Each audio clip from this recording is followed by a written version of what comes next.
Hello everyone, it's me, Kavou. Quickly pick one, community shaders or ENB. In today's episode, I am going to cover community shaders and the latest massive updates it received that is going altogether completely change how you view and play Skyrim for the many years to come. Very quickly, if few of you guys are subscribed to the channel, it will mean a lot to me if after watching the video you would like to like it, if you enjoyed it, or if you subscribe to stay for more. This helps me to find my audience. First of all, someone will ask, hey Kavou, what is community shaders? I'm glad you asked. Frederick, Community Shaders is an open source project, as the name implies, that the community of Skyrim tries to figure ways to make those shaders, that being community shaders, have more and more features while advancing the game more, graphically that is. This is kinda my failed attempt to explain what community shaders is. That was the first thingy-majiggy for the video. The second point is why you should use community shaders.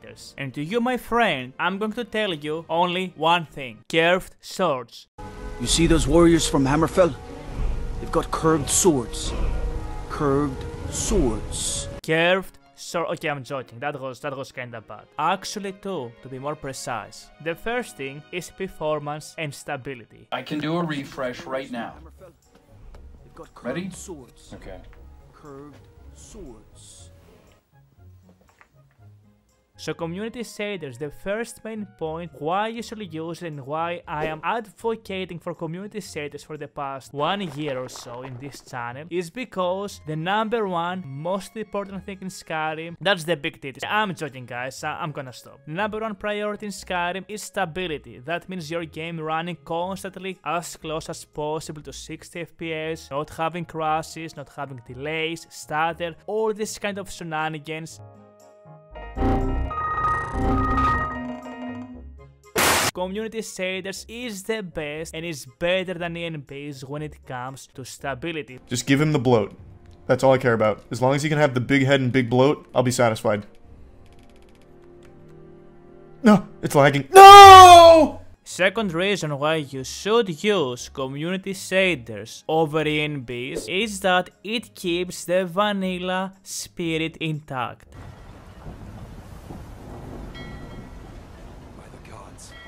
You! But it can't be. You're dead. You! And to be more precise, community shaders, as I am going to reveal later on the video, unlike ENBs, it doesn't just simply add a bunch of new features like ENBs do, but it amplifies the vanilla elements into the game.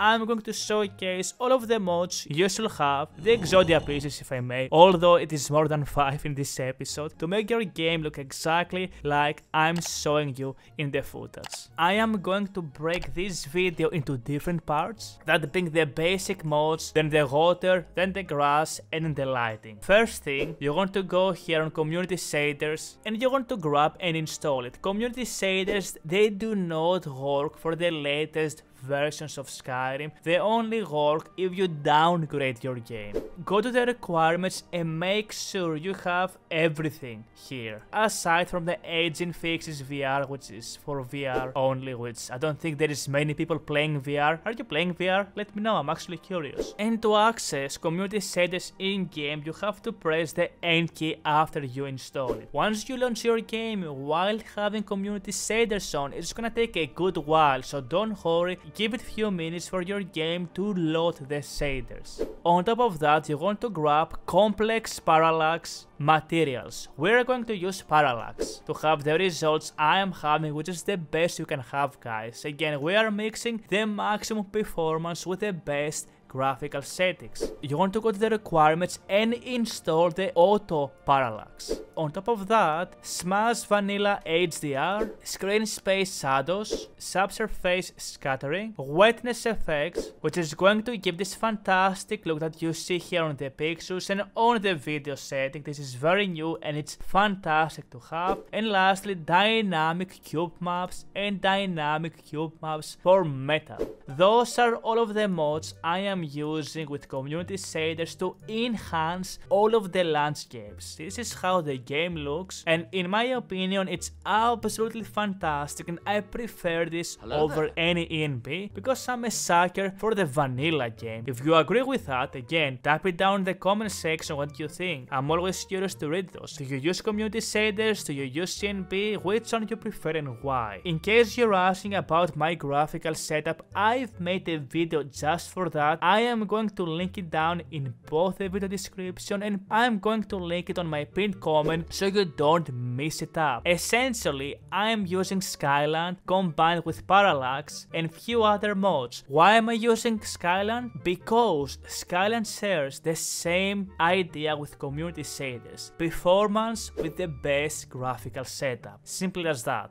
Imagine that. Next, for water. Water! Water! Water! When you are using community shaders, you don't need to install any water mod. Do you remember when I told you why community shaders is so performance friendly, so minimalistic? That's an example of that, and there are so many of those, but I'm going to skip them. The only thing you need for waters to have effects in community shaders is community shaders and the mods I'm going to show here. Water blading, which is going to add water blading. Yes. What?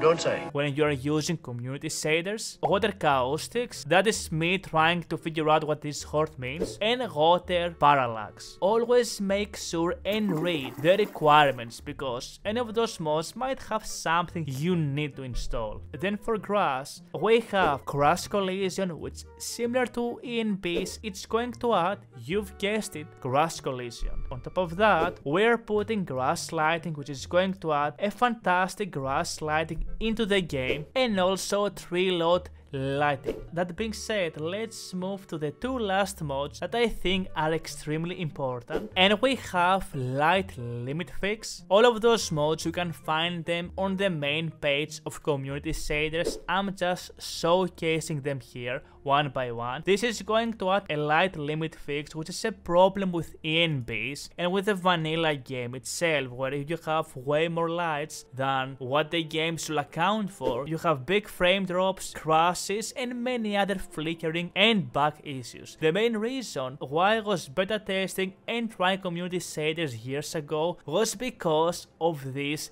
very mod, because that's how revolutionary light limit fix is. And lastly, you're going to combine all of those with Azurite weathers and seasons. And you might say, Kavou, why not cathedral weathers? Why not X and Y? Because, my good friend, Azurite weathers comes with a setup that is designed for community shaders. That is right. Another reason why I love Azurite weathers is because it's very minimalistic. All of this packaged up, if you combine this with Skyland, aka one of my previous episodes about the graphic mods I like to use, you're going to have a vanilla plus game that looks absolutely breathtaking while you're combining the best graphics on the market, stability and performance, which is what many people sacrifice when it comes to running ENBs, including their hairlines, and also I think one of the most important parts that everybody misses nowadays, that's the hairlines. I'm joking. This is a modded Skyrim that plays and feels like Skyrim. Wait, I know you. The only mistake was you showing your face. Not like a different game, but exactly like how you imagine Skyrim when you first played Skyrim over 10 years ago. Oh my god, 2011. Alright, do you feel old yet? That being said, I'm going to leave a link for Skyland mod page here. If you're going to download Skyland, I want you to watch my previous episode just to understand what to install and how to install it. For instance, you need to get the Skyland Landscape Complex Parallax and combine that with Skyland all in one. Skyland All-in-One has already covered the windows, and many of the pieces you see here and there. You might want to grab the Skyland Lodge, grab the Skyland Bits and Bobs, and Skyland Animated Meats. For some reason those two are not covered into Skyland All-in-One. And with that out of the way, that was my short video full of the massive new updates we've received over the past few months for community shaders. I believe community shaders is going to be the future for Skyrim. We keep seeing more and more updates, and unlike in B, community shaders gets faster updates. It has the whole community united together, and we're going to see more and more of it. So expect to hear more about community shaders in the future from my channel, because I am definitely going to cover this. Thank you for watching the video. If you've made it until the last part of the video, you're a gigachat. Thank you for watching. Like the video, thumbs up, subscribe. Everything helps me and support the channel. I will see you guys in the next one, and until next time, take care everybody and happy modding.